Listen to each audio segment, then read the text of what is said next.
अस्सलाम वालेकुम स्टूडेंट्स। आज हम अपने सेकंड लेक्चर का आगाज करते हैं और अपने सेकंड लेक्चर का आगाज हम सेट थ्योरी से करेंगे और सेट थ्योरी के रिलेटेड अपने इस दूसरे लेक्चर के अंदर आज दो टॉपिक्स को हम कवर करेंगे। सबसे पहले हम जो टॉपिक कवर करेंगे वो बेसिकली हमारा है notation of set. Notation of set. और इसी तरह अगर हम सेकंड टॉपिक की बात करें जो आज हम कवर करेंगे उसमें है definition of set. Definition of set. तो हम अगर पहले टॉपिक की बात करते हैं, सबसे पहले notation of set. Notation of set. तो सेट के नोटेशन बेसिकली क्या, हम इसको ये देखेंगे कि सेट को बेसिकली हम डिनोट किससे करते हैं। तो set is denoted by middle bracket। Middle bracket क्या है या कर्ली ब्रैकेट का बात एक ही होती है कि सेट को हम इस कर्ली ब्रैकेट के थ्रू क्या करते हैं, डिनोट करते हैं। और इसके अलावा यहाँ पर हमें सेट थ्योरी ये चीज अलाउ नहीं करती कि हम इस सेट इस कर्ली ब्रैकेट या इस मिडल ब्रैकेट के अंदर जो एलिमेंट्स को लिखे वो कैपिटल लेटर में, हम अल्फाबेट यहाँ पर कैपिटल लेटर में अलाउ, हमें सेट थ्योरी में अलाउ नहीं होता कि हम यहाँ पर जो है वो कैपिटल लेटर के अंदर इसके अंदर जो है वो एलिमेंट्स को लिखें। हाँ, इस पूरे के पूरे जो सेट होगा एक अल्फाबेट्स का, स्मॉल अल्फाबेट्स अलाउ होते हैं कि हम लिख सकते हैं और ये पूरे का पूरा सेट किसी के जो है कैपिटल अल्फाबेट के जो है वो बराबर होता है। इस तरह अगर मैं बात करूं ये सेट, इसके अंदर स्मॉल एलिमेंट्स जो है वो मैं लिख सकता हूँ कि यहाँ ऐसा तो है कि मैं स्मॉल एलिमेंट्स लिख सकता हूँ। ये एक सेट है, सेट के अंदर लिखे गए इस कर्ली ब्रैकेट के अंदर लिखे गए जो एलिमेंट्स होते हैं उनको हम बेसिकली, इन सेट के अंदर जो अल्फाबेट लिखे जाते हैं इनको बेसिकली हम एलिमेंट्स कहते हैं। और इसको किसी ना किसी कैपिटल अल्फाबेट के बराबर लेट किया जा सकता है कि सेट कोई ना कोई कैपिटल लेटर के बराबर हम लेकर चल रहे होते हैं। तो यहाँ तक तो ये बात थी कि सेट को डिनोट किस चीज से किया जाता है। इस तरह अगर मैं दूसरे नंबर पे बात करूं डेफिनेशन ऑफ सेट की, number 2 definition of set. Definition of set. Set की डेफिनेशन की बात करते हैं। Collection of well defined objects या collection of clearly defined objects। यहाँ पर दो चीजों को समझेंगे। एक कलेक्शन का मतलब होता है कुछ एलिमेंट्स को जमा करना, उनका मजमुआ। और वेल डिफाइंड का मतलब है कि वो यहाँ पर क्लियरली डिफाइंड हो, वाज़ेह तौर पर बयान किए जाए। फॉर एग्जांपल मैं अगर आपसे कहता हूँ कि आप वॉवेल्स का एक सेट बनाए, अब मैं वो एग्जांपल सेट के रिलेटेड आपको दे रहा हूँ जिससे आपको इसकी डेफिनेशन अच्छी तरह समझ आएगी। वो बेसिकली एग्जांपल्स जो अभी एग्जांपल्स दे रहा हूँ वो एग्जांपल्स हैं जो बेसिकली सेट्स की हैं, जो मतलब जिन कंडीशंस के अंदर जो होता है वो सेट वेल डिफाइंड होता है। और फिर कुछ एग्जांपल्स मैं ऐसे आपको दूंगा जिसमें सेट वेल डिफाइंड नहीं होता और उस फॉर्म में सेट बन भी नहीं सकता। सबसे पहले हम उन एग्जांपल्स की बात करते हैं ताकि इस डेफिनेशन को हम एग्जांपल्स के थ्रू अच्छी तरह से समझ सकेंगे, जिनके अंदर सेट जो होता है वो वेल डिफाइंड होता है। ठीक है, तो सबसे पहले अगर मैं आपसे बोलूं कि आप जो है वो वॉवेल्स का एक सेट बनाएं। अब आपको जब मैं ये कहूंगा कि वॉवेल्स का आप एक सेट बनाएं तो आपके दिमाग में ये बात आनी चाहिए कि मैं सेट की बात कर रहा हूँ। तो सेट जो है वो एक कर्ली ब्रैकेट इस तरह डिनोटेड, मैंने आपको बताया कि कर्ली ब्रैकेट या मिडल ब्रैकेट से रिप्रेजेंट करते हैं सेट को, तो आप करेंगे उससे डिनोट करके लिखेंगे और एलिमेंट सारे उस कर्ली ब्रैकेट के अंदर आएंगे। दूसरी बात अगर मैं वॉवेल्स की बात करूँ आप दिमाग में फौरन आएगा कि वॉवेल्स तो होते ही 5 है, तो ये क्या होगी, कलेक्शन, 5 एलिमेंट का कलेक्शन होगा। वेल डिफाइंड कैसे हुआ, इस वजह से कि हमें पता है कि वॉवेल्स इंग्लिश के अल्फाबेट्स के अंदर से ही होते हैं, इस वजह से वो एक वेल डिफाइंड हुआ। इस वजह से कि वो सेट की डेफिनेशन में पूरा उतर रहा है कि कलेक्शन भी है 5 एलिमेंट का और वेल डिफाइंड, पता है कि वो अल्फाबेट कहाँ से आएंगे, वो जो वॉवेल्स हैं वो कहाँ से आएंगे, वो अल्फाबेट से आएंगे। तो collection set of vowels, set अगर वॉवेल्स का बने तो किसी ना किसी कैपिटल वेरिएबल कैपिटल अल्फाबेट के बराबर लेट करते हैं। तो अगर मैं बात करूं तो ए ई आई ओ यू वेल डिफाइंड। इसी तरह मैं दूसरे नंबर पर अगर आपसे बात करूं कि आप अपनी पाकिस्तान की क्रिकेट टीम के खिलाड़ियों के एक सेट बने। अब हमें इस चीज का पता है कि टीम के अंदर कितने खिलाड़ी खेलते हैं, 11 खिलाड़ी खेलते हैं। कलेक्शन हो गई 11 प्लेयर्स की। और वेल डिफाइंड कैसा हुआ, अगर मैं बोल दूं कि आप 11 खिलाड़ियों का सेट बनाएं, अपनी टीम के जो प्लेयर्स हैं उनका सेट बनाएं, तो आपको इसका पता है कि 11 खिलाड़ी टीम में खेलते हैं, वो कलेक्शन हो गई। और वेल डिफाइंड वो प्लेयर्स जो वहां खेल रहे हैं या वो खिलाड़ी जो खेल रहे हैं उनके नामों का एक सेट बना दें। फॉर एग्जांपल यहाँ लिख देते हैं, वो क्या हो जाएगा, वेल डिफाइंड। हमें पता है कि ये 11 खिलाड़ी खेल सकते हैं, इसके अलावा कोई बाकी खिलाड़ी नहीं खेल सकता। तो ठीक है, set of players of cricket, players of Pakistan cricket team, cricket. तो आप बनाने लग जाएंगे सेट कौन कौन से, इसको किसी ना किसी वेरिएबल के बराबर, किसी ना किसी अल्फाबेट के बराबर लेट कर सकते हैं। आप लिख देते हैं फॉर एग्जांपल फखर, और इसी तरह से बाबर हो गया, और इसी तरह से शादाब हो गया, और इस तरह से सोन 11 खिलाड़ियों के आपने नाम लिख दिए। यही बेसिकली क्या हो गया, एक हमारा सेट बन गया। वेल डिफाइंड है, कलेक्शन भी है 11 प्लेयर्स की, और वेल डिफाइंड कैसे है कि हमें नाम पता है कि ये खिलाड़ी टीम में खेलेंगे। ये भी एक सेट की एग्जांपल हो गई। इसी तरह से मैं अगर आपको तीसरी एग्जांपल की बात करूं कि आपकी क्लास के अंदर जो आपकी क्लास के अंदर फॉर एग्जांपल आप मैट्रिक क्लास में, तो आप मैट्रिक के अंदर जो स्टूडेंट्स हैं, उस मैट्रिक के ए सेक्शन के अंदर जो स्टूडेंट्स होंगे एक सेट बनाने को मैं बोलूं, तो आप कह सकते हैं कि अगर मैं अपनी क्लास की बात करूं तो मेरी क्लास के अंदर टोटल फॉर एग्जांपल 15 स्टूडेंट्स हैं, फॉर एग्जांपल 15 स्टूडेंट्स हैं। तो आपको पता है कि 15 स्टूडेंट का कलेक्शन जो होगा, और इसके अलावा उन 15 स्टूडेंट्स के नाम वेल डिफाइंड होंगे। उसके अलावा कोई और उस सेक्शन में नहीं आ सकता, क्योंकि वो 15 स्टूडेंट्स इस सेक्शन में वो सेक्शन को कंप्लीट करते हैं, और चाहे वो एब्सेंट है या प्रेजेंट, उन 15 स्टूडेंट्स का कलेक्शन और इसी तरह उनके नाम, ये जो होगा वो क्या हो जाएगा, हमारा वेल डिफाइंड हो जाएगा। ठीक है, सेट ऑफ योर क्लास या सेक्शन कुछ भी कह सकते हैं, क्लास। अब आप उनके नाम लिखें, जैसे आपकी क्लास में हो गया अहमद, इसको भी किसी न किसी कैपिटल लेटर कैपिटल अल्फाबेट के बराबर लेट कर लेते हैं। जैसे अहमद हो गया, अली हो गया, ठीक है, इसी तरह से नुमान हो गया, इस तरह से सोन आपके 15 जो आपके क्लासमेट्स हैं उनके नाम आ गए।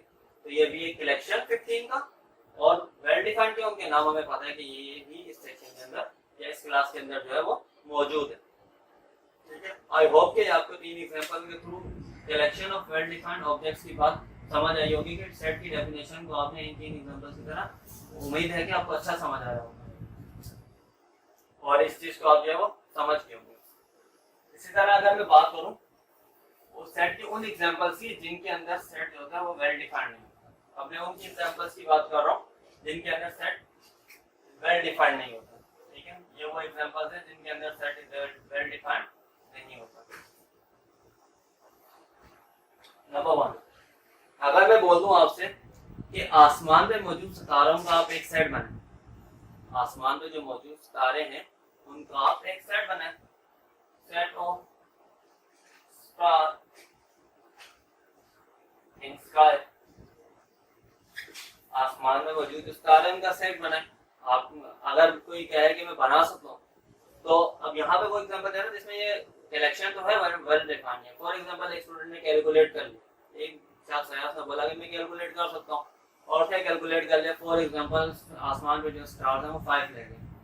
तो एक नया शख्स आया और या नया बंदा है, उसने बोला कि मैं भी कैलकुलेट कर सकता हूँ, उसने कैलकुलेट कर दी तो क्वांटिटी क्या होगी, 6 लाख हो गई या 4 लाख हो गई, कम हो गई या ज्यादा हो गई, लेकिन वेरिएशन आ गई ना, तो वेल डिफाइंड नहीं हुआ। इसका मतलब ये है कि स्टार्स इन स्काई एक वेल डिफाइंड सेट, एक कलेक्शन तो है, स्टार्स का कलेक्शन है, लेकिन वो वेल डिफाइंड नहीं है कि क्या उनकी काउंटिंग सेम रहेगी, हर शख्स अपने लिहाज से काउंटिंग करेगा, तो उसके लिहाज से काउंटिंग क्या होगी, वेरी करती रहेगी। इस वजह से ये जो है वो सेट की एग्जांपल नहीं हो सकती। इसी तरह से अगर मैं दूसरे नंबर पे बात करूं, set of pairs in set of pairs, बालों का एक सेट बना, कौन से बालों का, जो इंसान के सर में मौजूद है उनके बालों का एक सेट बना, या मैं कह दूं बालों का एक सेट बना, कौन से बालों की बात कर रहे हैं भाई, इंसानों के बालों की बात कर रहे हैं, जानवरों के बालों की बात कर रहे हैं, कौन से बालों की बात कर रहे हैं। चलो फॉर एग्जांपल मैं कह देता हूँ कि आप इंसानों के जो है वो अपने सर के बालों का जो है वो एक सेट बने, तो अब मैंने ये तो बता दिया, अब हर इंसान के सर पे एक जैसे बाल तो मौजूद है, कलेक्शन तो है, बाल तो हैं, कलेक्शन है, लेकिन वो क्या वेल डिफाइंड है, काउंटिंग हर एक के सर के बालों की सेम रहेगी, नहीं रहेगी।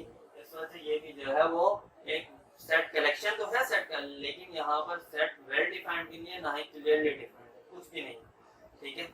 इसी तरह से तीसरे नंबर पे अगर मैं आपसे बात करूं, और यहाँ पे अगर मैं आपसे बात करूं कि set of intelligent student, set of intelligent students in your class, अपनी क्लास के इन योर क्लास, आपकी क्लास में मौजूद इंटेलिजेंट स्टूडेंट्स का सेट बनाए। तो यहाँ पर जो है वो आप अगर मैं कह दूँ कि इंटेलिजेंट स्टूडेंट्स, अब आप कहेंगे कि इंटेलिजेंट स्टूडेंट्स से मुराद क्या है, आप फॉर एग्जांपल आप ये कह सकते हैं कि इंटेलिजेंट स्टूडेंट्स का सेट जो होता है वो क्या होता है, यानी कि हर शख्स किसी न किसी चीज में इंटेलिजेंट है, हो सकता है कोई मैथमेटिक्स में इंटेलिजेंट हो, इसी तरह अगर मैं बात करूँ तो हो सकता है कोई ना कोई जो है वो इंग्लिश के अंदर इंटेलिजेंट हो, कोई किसी और एक्टिविटी के अंदर इंटेलिजेंट हो सकता है। तो आप कहेंगे कि ये तो कलेक्शन तो है, कुछ स्टूडेंट जमा कर लिए भाई मैथ्स के जो है हमको जमा कर लिए, लेकिन क्या वो वेल डिफाइंड है, क्लास में डिफरेंट स्टूडेंट हैं, डिफरेंट तरह के जो है वो हर बंदा किसी न किसी चीज में एक्सपर्ट होता है, तो अब मैं कह दूं कि आप यहाँ पर जो है इंटेलिजेंट स्टूडेंट का सेट बनाए तो ये कहेंगे कि वेल डिफाइंड सेट नहीं हो सकता। इसी तरह आप क्या मैं आपसे बोलूंगा set of sweet mango, sweet mango, कि आप मीठे आमों का एक सेट बने, तो आप कह देंगे कि आम तो खट्टे भी होते हैं, आम मीठे भी होते हैं।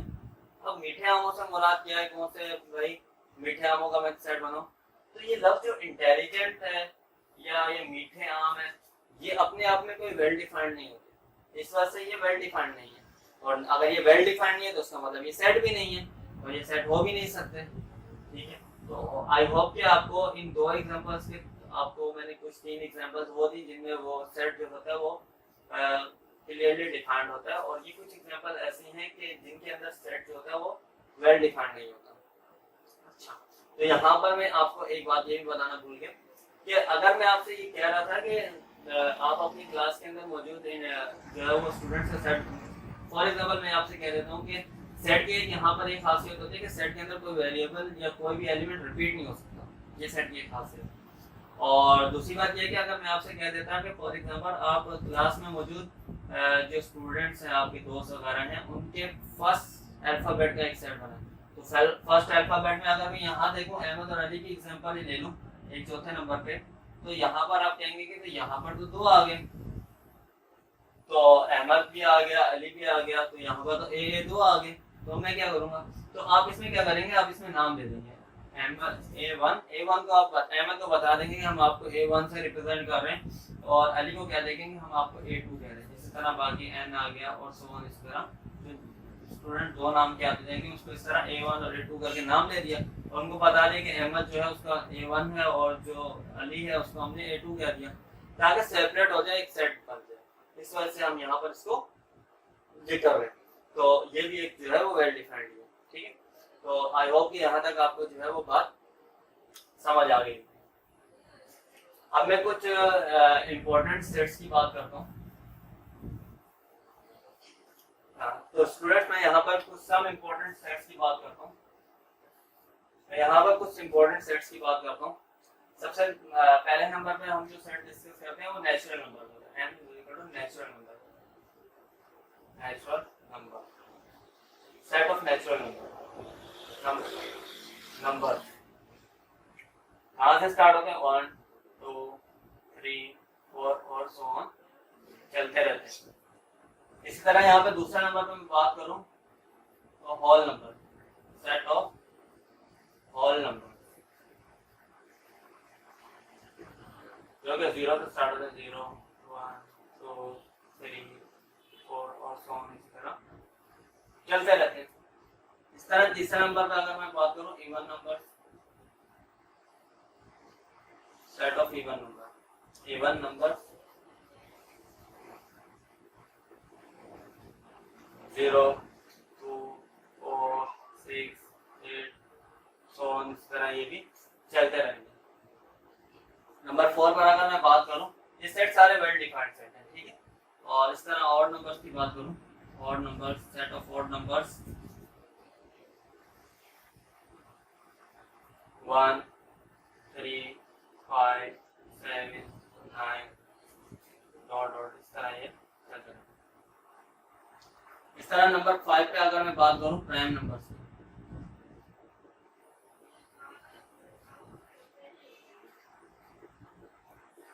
1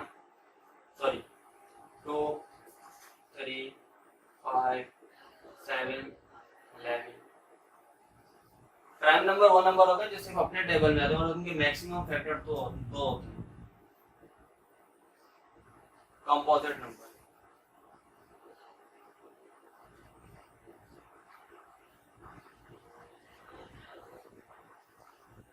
4 6 8 9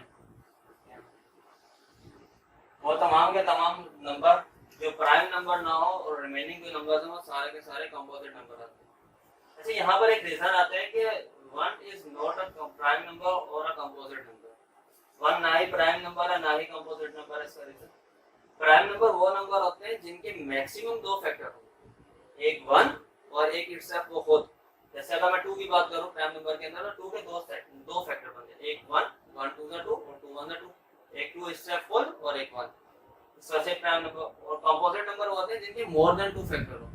फॉर एग्जांपल अगर मैं 4 की बात करूं तो 1 के टेबल में 4, 1 4 दा 4, 2 2 दा 4 एंड 4 1 दा 4। एक 4 इटसेल्फ, एक 2 के टेबल में और एक 1 के टेबल में।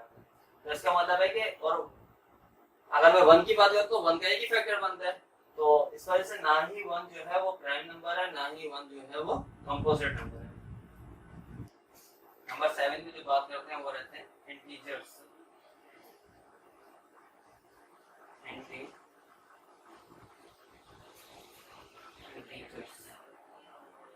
सेट ऑफ इंटीजर्स कौन से होते हैं? 0 plus minus 1 plus minus 2 plus minus 3 dot dot इस तरह ये चलता रहता है। 8वें नंबर पे अगर मैं बात करूं तो रैशनल नंबर,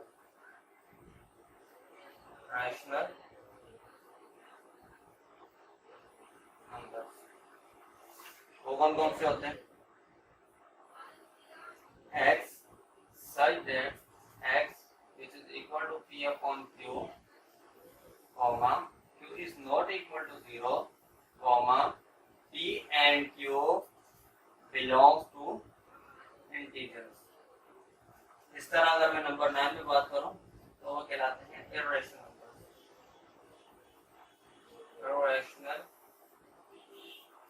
numbers।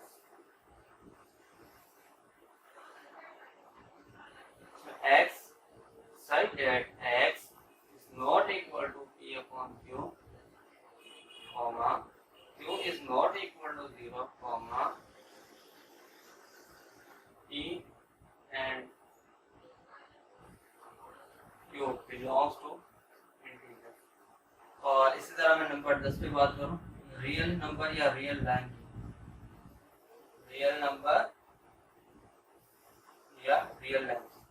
तो यहाँ पर मैं बात कर रहा हूँ Q union of two complement. अगर Q रेशनल और इरेशनल नंबर को अगर मिलाकर लिखा जाए तो वो रियल नंबर होगा। अच्छा, रेशनल नंबर क्या होता है? रेशनल नंबर वो नंबर कहलाते हैं x such that x क्या x ऐसे फॉर्म जिसमें हम p अपॉन q की फॉर्म मतलब फ्रैक्शन में लिख सकें और इसमें q जीरो नहीं होना चाहिए। अगर q जीरो होगा तो हमारा सेट डाइवर्ज कर जाएगा, इसका आंसर इंफिनिटी आएगा। लेकिन p और q की वैल्यूज जो है वो बिलोंग्स किससे करेंगे? इंटीजर से। इंटीजर्स कौन से हैं? वो पॉजिटिव भी नंबर हो सकते हैं, वो नेगेटिव भी हो सकते हैं, पर q जीरो नहीं हो सकता। ठीक है। इसी तरह इरेशनल नंबर कौन से होते हैं? ऐसे नंबर जिनको हम p अपॉन q की फॉर्म में ना लिख सकते हो, यानी कि उनको फ्रैक्शन में नहीं लिखा जा सकता, और इसमें भी q जीरो के बराबर नहीं होगा और p और q जो है वो बिलोंग्स कर रहे होंगे इंटीजर्स के साथ।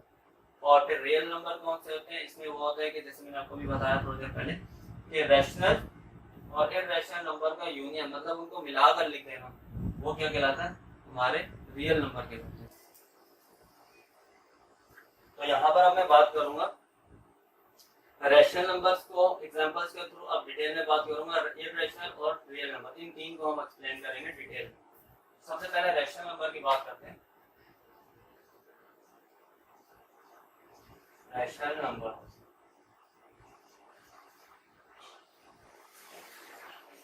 रैशनल नंबर कौन से नंबर होते हैं? ऐसे नंबर जिनको p अपॉन q की फॉर्म में लिखा जा सकता है। फॉर एग्जांपल अगर मैं आपसे कहूं एक सेट है, यहाँ 2 लिख दूं, इसके नीचे कुछ नहीं 1 है, इसका मतलब लिख सकता हूं। फिर कॉमा ऐसे नंबर जैसे 3 अपॉन 2 हो गया, 1 अपॉन 2 हो गया। ऐसे नंबर जिनको मैं फ्रैक्शन में लिख सकता हूँ वो तमाम के तमाम नंबर रैशनल नंबर कहलाते हैं। फॉर एग्जांपल मैंने यूं लिख दिया 1.3 और आप कहेंगे ये तो रैशनल नंबर नहीं है क्योंकि ये डेसिमल में लिखा हुआ है। अगर डेसिमल में लिखा तो हम इसको फ्रैक्शन में कन्वर्ट करेंगे तो किस तरह कन्वर्ट होगा? 1.3 का अगर मैं कन्वर्ट करूं तो ये हो जाएगा 1.3 पॉइंट हटा इसके नीचे 1 0 this is equal to 13 upon 10। इसका मतलब है ये किसके बराबर है? 13 अपॉन 10। ये एक रैशनल नंबर है, ये एक सेट बन गया रैशनल नंबर का। तो फिर यहाँ पर रैशनल नंबर दो तरह के होते हैं, जिन्हें पहले नंबर पे जो टाइप्स होती हैं रैशनल नंबर की वो दो होती है। दो टाइप की टाइप्स होते हैं रैशनल नंबर की। नंबर 1 इज टर्मिनेटिंग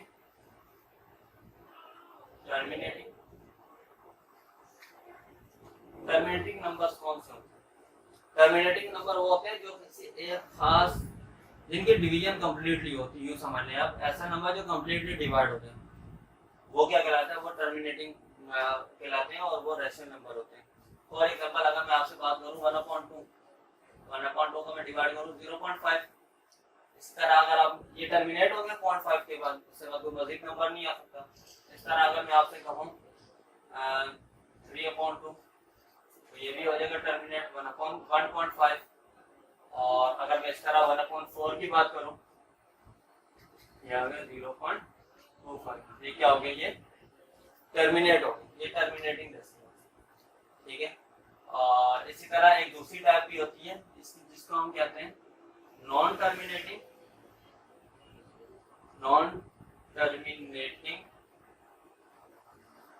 एंड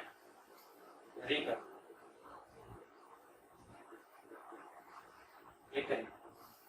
जिनको हम कहते हैं कि नॉन टर्मिनेटिंग है और रिकरिंग है। अब यहाँ पर समझते हैं इससे क्या मुराद है? नॉन टर्मिनेटिंग और रिकरिंग से मुराद क्या?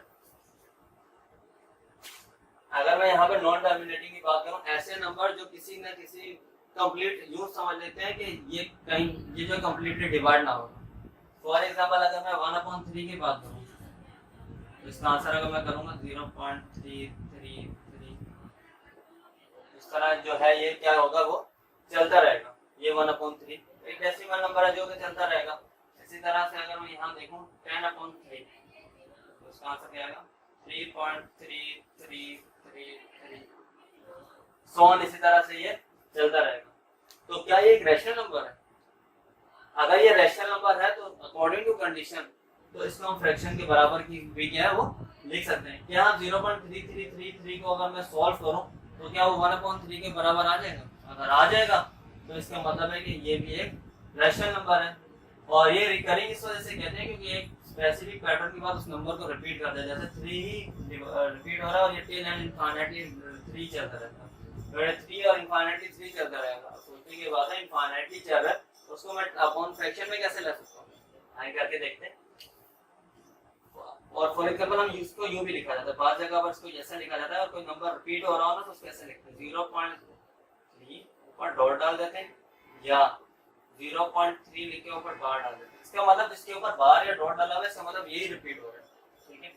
और इस तरह इसकी भी मैं बात करूं 10/3 है, इसमें भी 3 पॉइंट, कौन सा नंबर पॉइंट के बाद रिपीट हो रहा है, पॉइंट के बाद जो नंबर रिपीट हो रहा है उसकी बात करूं। 3 रिपीट हो रहा है, 3 के ऊपर डाल दे, या 3.3 करके ऊपर क्या डाल देंगे, बार डाल देंगे। इसका मतलब ये क्या हो रहा है, ये रिपीट हो रहा है। तो अगर ये ऐसा है तो इसका मतलब है कि अगर ये इस तरह से चल रहा है तो इसका मतलब इसको फ्रैक्शन की फॉर्म में लिख सकता हूँ। लेट फॉर एग्जांपल मैं यहाँ पर इसको फ्रैक्शन की फॉर्म में लेकर आऊँ, कैसे लेकर आऊंगा, मैं लेट करूंगा कि x इस पूरी टर्म को किसी न किसी वेरिएबल के बराबर लेट कर दूंगा। कितने नंबर रिपीट हो रहे हैं, एक नंबर रिपीट हो रहा है, पॉइंट के बाद 3 ही रिपीट होता चला जा रहा है। तो इसका मतलब अगर एक नंबर रिपीट हो रहा है तो दोनों तरफ अगर मैं 10 से मल्टीप्लाई करूं, ये हो जाएगा 30, ये हो जाएगा 3 पॉइंट, ऐसे ही। और इन दोनों का अगर मैं इन दोनों का अगर मैं आपस में डिवाइड माइनस करूं इन दोनों को, तो ये इक्वेशन भी समझने 1 है और ये इक्वेशन 2 सब्ट्रैक्ट करा दें, इक्वेशन 2 फ्रॉम 1, तो क्या हो जाएगा 10x minus x which is equal to 3 में से 0 क्या 3, और बाकी इस तरह से ये नंबर 3 में 3 क्या 0 3, और पॉइंट के बाद हम 0 को लिखते नहीं है, और ये हो जाएगा 9x which is equal to 3। और इसको अगर मैं यहाँ पर करूँ तो ये हो जाएगा x equal to 3/9, 3 1 3 3 3 9 which is equal to x equal to 1/3। हाँ, 0.33 को 1/3 की फॉर्म में लिखा जा सकता है, इसका मतलब है ये फ्रैक्शन नंबर। और अगर इसी तरह से मैं इस वाले की बात करूं 10/3 की, तो इसका मतलब है कि जब मैं इस 3.33 को रिफॉर्म करूंगा तो 10/3 वापस फ्रैक्शन में क्या हुआ आना चाहिए। यहाँ करके देखते हैं, जैसे कि फॉर एग्जांपल मैं इस नंबर को लेट कर लेता हूँ x के बराबर, x which is equal to 3.333 चलता जाएगा। इसमें कितने नंबर रिपीट हो रहे हैं, पॉइंट के बाद एक नंबर रिपीट हो रहा है, तो इसका मतलब है कि 10 से मल्टीप्लाई करेंगे दोनों तरफ, तो ये हो जाएगा 33.33, इसको इक्वेशन 1 और इसको इक्वेशन 2 सब्ट्रैक्ट इक्वेशन 2 फ्रॉम 1, दूसरी को पहले से माइनस करना, तो क्या हो जाएगा 10x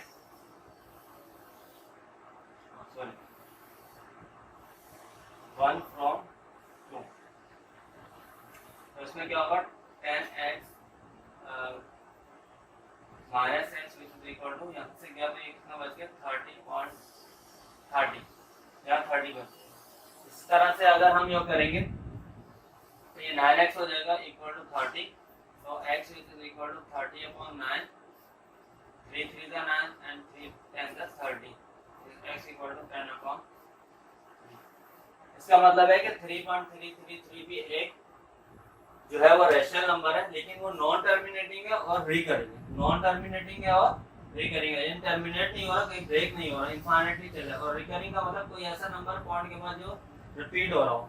फॉर एग्जांपल यहाँ पर 3232 करके दो नंबर रिपीट हो रहे हैं, तो 10 का मल्टीपल अगर दो नंबर आ रहे हैं तो 10 को मल्टीप्लाई 10 करेंगे तो 100, इसका मतलब बहुत साइड पे 100 से मल्टीप्लाई करेंगे। और अगर 3 नंबर पॉइंट के बाद रिपीट हो रहे हैं तो 10 मल्टीप्लाई 10 मल्टीप्लाई 10 1000, तो 1000 से दोनों तरफ मल्टीप्लाई करेंगे और बाकी प्रोसेस यही करेंगे। तो हमें 10/3 या कोई भी नंबर होगा उसकी फ्रैक्शन फॉर्म जो होगी उसमें वो हमें क्या होगा वो ऑब्टेन्ड हो जाएगा। इस तमाम को कहते हैं हम रेशनल नंबर कहते हैं। ये दो टाइप के रेशनल नंबर की दो टाइप्स होते हैं। इस तरह अगर मैं इर्रेशनल नंबर की बात करूं,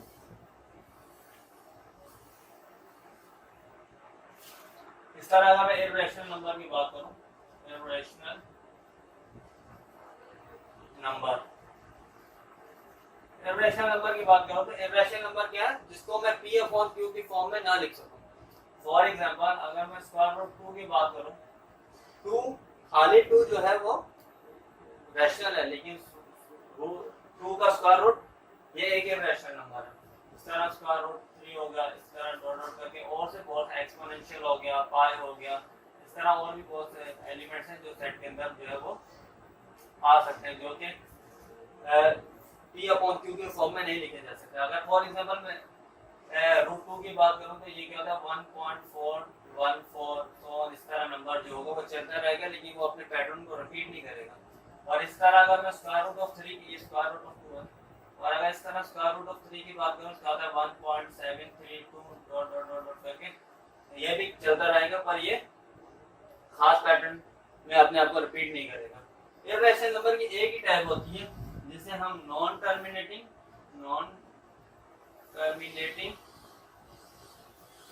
एंड नॉन रिकरिंग कहते हैं। Non terminating and non recurring, जो कि ये फॉर्म है। ये फॉर्म क्या होती है, ये नॉन टर्मिनेटिंग होती है और नॉन रिकरिंग होती है। इसको हम फ्रैक्शनल फॉर्म में नहीं लिख सकते, अपॉन में नहीं लिखा जा सकता। जैसे ये है 1.414 डॉट डॉट करके डिफरेंट एलिमेंट्स। अब इनफाइनाइटली कहाँ तक जा रहे हैं, कौन कौन से नंबर रिपीट हो रहे हैं, हमें इसका नहीं पता। इस वजह से ये रिफॉर्म भी नहीं हो सकता फ्रैक्शन के अंदर, तो इसका मतलब है कि ये भी एक इर्रेशनल नंबर है, नॉन टर्मिनेटिंग है और नॉन रिकरिंग। मतलब नॉन टर्मिनेटिंग मतलब यानी कि कहीं ना कहीं जाके टर्मिनेट नहीं हो रहा, खत्म नहीं हो, और नॉन रिकरिंग ना तो इससे कोई नंबर पॉइंट के बाद किसी स्पेसिफिक पैटर्न से अपने आप को रिपीट कर रहा है।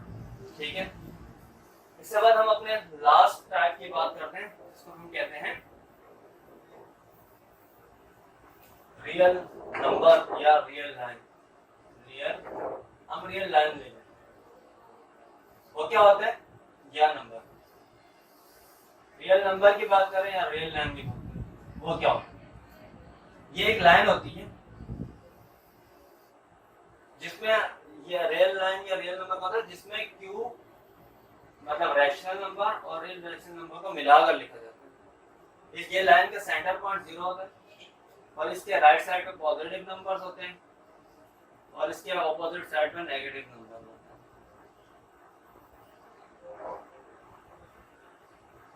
और ये इसी तरह क्या चलता रहता है।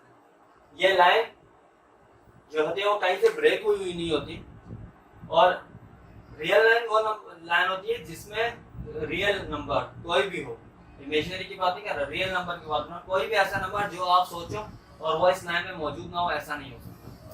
वो नंबर इन नंबर्स के जो वो बराबर नहीं हो सकता। ये नंबर अपने आप के तो बराबर हो सकता है, लेकिन जो दूसरे नंबर है उनके ना तो बराबर हो सकता है, ना ही क्या हो सकता है, बराबर नहीं हो सकता। अगर ये हो सकता है कि वो अपने साथ वाले नंबर से छोटा हो और अपने अगले वाले साथ वाले नंबर से बड़ा हो और अपने अगले वाले नंबर से क्या हो, वो छोटा हो। फॉर एग्जांपल आप सोच रहे थे 0.33, अगर मैं 0.33 की बात करूं वो 0 और 1 के दरमियान होगा, तो इसका मतलब है वो 0 से बड़ा है लेकिन 1 से क्या है, छोटा है।